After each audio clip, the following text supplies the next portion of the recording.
Well, here we go again. Sad. Anyway, these little things here from YouTube. I just got 3 privacy complaints. Now, the privacy complaints that I got was on 3 videos. This one here, titled SpikeBravo Threatens DMCA. In this video, I own the copyrights to everything in this video, including the pictures of him that appear in this video, because the pictures of him that appear in this video were taken with my video camera. As you know, he lived with me back in the year 2009. So he does not have a valid privacy complaint because every image, I took the pictures back in 2009 when he was living with me. But anyway, let's take a look at another video that he has filed a privacy complaint on. This is titled SpikeBravo Posts Death Threat. Now, for the life of me, I cannot think of a single reason why SpikeBravo would want this video gone.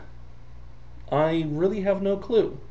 I mean, all he's doing is threatening the life of somebody else on the internet. I don't see what his concern is. But anyway, another video that he posted a privacy complaint upon was this one right over here, which I admit is kind of funny. I actually held on to this thing for like 2 months. You know, that's it's just for my own personal amusement. But then when he started, you know, this little stuff here, you know, I mean, he's been, you know, dropping docs on Blog TV, and finally it's like I had enough of it, and I said, okay, I'm just going to go ahead and play this one, because like I said, I've got him on video saying I don't desire women, and I said that is just too funny.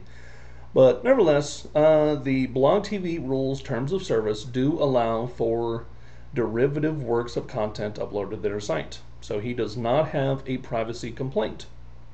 But anyway, if you guys want to download these videos and upload them to your own channel, I have no problem with that. And furthermore, if you guys would like to know what SpikeBravo's new YouTube channel is, there is a link to it down in the description box. Have a good day.